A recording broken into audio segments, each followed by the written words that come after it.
In November of 2025, the head of an American spirits producer faced a decision he never expected to make. The company had been established in St. Paul, Minnesota. In 1912, more than a century later, it remained one of the most recognizable names in North America's flavored liquor market. After reviewing the company's figures, he chose not to expand operations into Canada. He did not plan to launch a new Canadian branch. Instead, he decided to relocate production itself. Manufacturing for the Canadian market would no longer take place in the United States. The operation would be transferred entirely across the border. Afterward, he delivered a statement that stood out in the history of business relations between the two countries. Message received and understood. We've moved to Canada, and we're proud of it. The executive was Andy England. The company was Phillips Distilling. The product at the center of the story was Sour Puss, the bright-colored sweet and sour raspberry liqueur that had become a familiar presence in Canadian bars, celebrations, and LCBO stores since its Canadian launch in 1998. During 2024, more than 1 million bottles were sold across Canada. What made the situation remarkable was that almost every bottle had been purchased by Canadian consumers. Approximately 98% of all sourpuss production was sold in Canada. Canada was not simply the company's largest market. It was effectively the market that mattered. When provincial liquor agencies across Canada removed American alcohol products from store shelves in March of 2025 as retaliation against Trump's tariffs on Canadian steel, aluminum, and automotive goods, the consequences arrived immediately. Andy England watched approximately $23 million in yearly Canadian sales disappear within a single month. He later explained the situation clearly.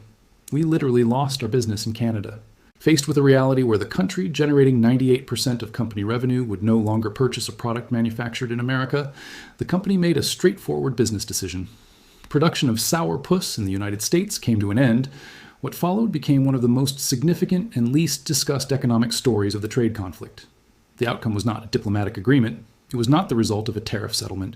Instead, a Minnesota company with more than 100 years of history signed a 5-year partnership agreement with a distillery in Montreal. Its Canadian production line in Princeton, Minnesota, was shut down. New packaging was created bearing a different origin statement, made in Canada. The story began with the boycott itself. Many American observers underestimated how quickly Canada's provincial alcohol distribution system could cut off access to one of the most important foreign markets for American liquor producers. Canada operates differently from many developed nations because alcohol sales in most provinces are controlled through government-owned liquor organizations. The Liquor Control Board of Ontario, known as the LCBO, serves roughly 16 million residents and is considered one of the world's largest purchasers of alcoholic beverages. Quebec's SAQ, British Columbia's BCLDB, Nova Scotia's NSLC, and Alberta's AGLC all play similar roles. These organizations are not private retailers making independent purchasing decisions based solely on customer demand. They are crown corporations and government agencies that ultimately answer to provincial governments. As a result, when a premier directs a liquor authority to stop purchasing American products, implementation can occur almost immediately rather than through a lengthy market adjustment process. On the 4th of February, 2025, the Nova Scotia Liquor Corporation announced the removal of all American alcohol products from its stores. On the 4th of March, 2025, the same day Canadian retaliatory tariffs took effect, Ontario's LCBO confirmed it would withdraw all U.S. products, following instructions from Premier Doug Ford. British Columbia's liquor distribution branch followed on the 10th of March, 2025. Quebec's SAQ also removed American alcohol on the 4th of March. New Brunswick, Prince Edward Island, Newfoundland, Manitoba, Yukon, and the Northwest Territories joined the effort as well. 8 of Canada's 10 provinces, together with the territories, introduced either complete or partial restrictions on American alcohol within only a few days of the trade dispute intensifying. Alberta and Saskatchewan were the notable exceptions. Because liquor retailing in those provinces had been privatized, provincial governments possessed less direct authority to order shelf removals. Even so, consumer-driven boycott activity remained strong and measurable. The impact was immediate. American spirits exports to Canada had been worth roughly $250 million annually. Canada was also the second largest export destination for American spirits anywhere in the world. Yet, during the second quarter of 2025, those exports plunged by 85%. 85% in only 3 months. Canada's position in the American spirits export market changed dramatically. It fell from the second largest destination for U.S. spirits exports to 6th place. Between March and December of 2024, exports totaled $203 million.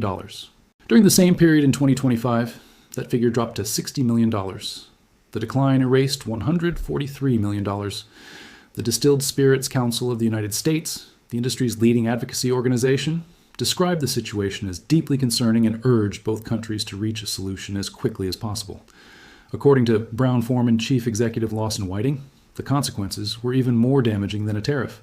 Brown-Forman, the company behind Jack Daniel's, Old Forester, and Woodford Reserve, informed investors that sales in Canada had fallen by 62% during the first fiscal quarter of 2026.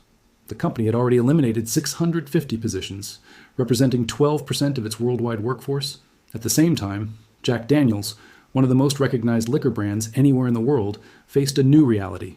Canadian consumers were deliberately avoiding the product because of its country of origin and because of actions taken by that country's government. In December of 2025, Jim Beam revealed that operations at its primary Kentucky distillery in Claremont would be suspended for a full year. The James B. Beam Distilling Company, which employed nearly 1,500 workers at that location, stated that it was reviewing how its workforce would be utilized throughout the transition period. The company did not directly connect the closure to Canada's boycott. There was little need to do so. A producer of bourbon that requires at least 4 years of aging had suddenly lost 85% of one of its most important international markets within a single quarter. At the same time, alcohol consumption inside the United States had fallen to levels not seen in decades. Jim Beam was sitting on a surplus of 16 million barrels of bourbon aging in Kentucky warehouses. Canada was no longer buying. The temporary shutdown reflected the simple mathematics created by those realities. The damage extended beyond spirits. In October of 2025, U.S. wine exports to Canada were down by 91% compared with the same period 1 year earlier. Wine exports had collapsed by 91%. Only a year before, in 2024, Canada had been the #1 foreign market for American wine. Within a year, that market had nearly vanished. Against this backdrop, Phillips Distilling's decision to transfer Sour Puss production to Montreal takes on greater significance. The move was not simply a company responding to changing conditions. It demonstrated something larger. For certain American brands, Canada represents such a critical market that the trade dispute moved beyond temporary disruption and into long-term restructuring of supply chains. Sour Puss differs fundamentally from bourbon. Under U.S. law, Kentucky bourbon must be produced in the United States and matured in new American oak barrels. If it is manufactured in Canada, it cannot legally carry the bourbon designation. The same type of geographic protection exists for products such as champagne, cognac, Scotch whiskey, and other spirits, protected by designation of origin rules. Sour Puss does not face those limitations. It is a flavored liqueur. Its formula can be relocated. Its manufacturing equipment can be relocated. Production can be established wherever suitable facilities and regulatory approvals exist. Because 98% of Sour Puss sales already occurred in Canada, shifting production north was not a compromise forced by the trade dispute. It reflected the location where the business had always existed in practical terms. Andy England told the BBC that conditions deteriorated almost immediately after provincial authorities began removing American alcohol from store shelves during the spring of 2025. Within a matter of months, Phillips Distilling reviewed 19 potential production facilities across Canada. The company selected Station 22 Distillery on Rue Fouté in Montreal. A 5-year manufacturing contract was signed. Production intended for Canada at Princeton, Minnesota, was stopped. By December of 2025, Sour Puss had returned to store shelves in Quebec and Ontario. Only 9 months separated commercial disaster from Canadian manufacturing. The transition involved more than Sour Puss. Phillips also transferred production of Camorra coffee liqueur and Phillips Butter Ripple to Canada. Canadian consumers purchase 15 times more Phillips Butter Ripple than consumers in the United States. From a business standpoint, there was little reason to continue making it in Minnesota. Canada represented the core market for those products, and Canada was no longer willing to purchase them from Minnesota. Among the 19 facilities examined, Station 22 Distillery secured the partnership. The agreement immediately increased its production capacity, expanded its portfolio of brands, and strengthened its position within Quebec's spirits manufacturing sector. Canada gained domestic production of products that Canadians had consumed for 27 years while they were imported from the United States. Manufacturing shifted north. Employment opportunities shifted north. The labels changed.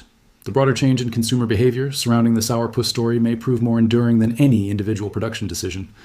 A survey conducted by Nanos Research Group for Bloomberg News in late December of 2025 revealed that support for the boycott remained strong across Canada. Nearly 3/4 of Canadians continued backing both the refusal to purchase American products and the provincial restrictions on U.S. alcohol. Only 20% believed sales of American liquor should resume. 5% remained undecided, when 74% of a country's population actively supports a consumer boycott. It reflects more than a temporary political reaction. It signals a broader change in national identity. For decades, many Canadians routinely ordered Jack Daniel's or Woodford Reserve at restaurants, bars, and LCBO locations. Beginning in 2025, many instead turned toward Canadian Club, Crown Royal, 40 Creek, Lot 40, and numerous other Canadian whiskey brands. In some cases, sales of those domestic products tripled while American shelves remained empty. A Canadian distillery interviewed by Spectrum News in April of 2026 reported remarkable growth. Vodka sales increased by 100%. Compared with the previous year, whiskey sales through the LCBO network rose by 300%. For years, Canadian producers had struggled to compete for shelf placement and consumer attention against heavily marketed American bourbon brands. Suddenly, they became the first choice for millions of Canadian buyers. Those purchasing decisions were not driven solely by government policy. They also reflected public sentiment toward a country whose president had referred to Canada as the 51st state and threatened economic pressure to force compliance. Buying Canadian evolved into one of the most significant consumer movements of a generation. Within the spirits market, that movement was visible everywhere. Empty spaces marked where American products had once stood. Nearby shelves were stocked with Canadian alternatives. In May of 2026, VinePair, a prominent publication covering the beverage industry, reported that before March of 2025, the LCBO alone accounted for roughly $75 million in annual sales of American alcohol products. That business had disappeared. Canadian brands, together with non-American international products, moved into the vacant space. Consumer habits developed during 16 months without American products are not habits that instantly disappear once shelves are replenished. Purchasing patterns changed. Brand preferences changed. Many Canadian consumers discovered for the first time that Canadian whiskey offered exceptional quality. In numerous cases, they realized they had previously selected American brands out of habit rather than genuine preference. The political implications extended directly into ongoing trade discussions. The U.S. government identified removal of provincial alcohol restrictions as one of its stated requirements for a successful CUSMA review. U.S. Trade Representative Jameson Greer publicly stated that ending the bans was a major condition for achieving a favorable outcome during the agreement's mandatory review process. Washington officially listed the alcohol restrictions among several unresolved issues ahead of future negotiations. Other concerns included supply management policies, procurement rules, and Canada's digital services tax. At the same time, Canada's Trade Commissioner Service had privately evaluated the situation. Its assessment suggested that while the bans had proven effective as a retaliatory measure, they also carried the possibility of permanently changing consumer behavior in ways that could continue harming American brands even after political disagreements were settled. Provincial liquor authorities answered to elected premiers rather than federal trade negotiators. As a result, they were not automatically obligated to follow any agreement negotiated between Ottawa and Washington. The premiers also faced their own political calculations. As long as voters continued supporting the boycott, maintaining the restrictions remained politically attractive, and roughly 3/4 of Canadians continued supporting that position. As of May of 2026, restrictions remained active in 8 provinces. Only Alberta and Saskatchewan had largely resumed sales of American alcohol through their privatized retail systems. Across most of the country, American spirits still faced major barriers. The LCBO website continued listing Sour Puss as a U.S. product unavailable because of American tariffs imposed on Canadian goods.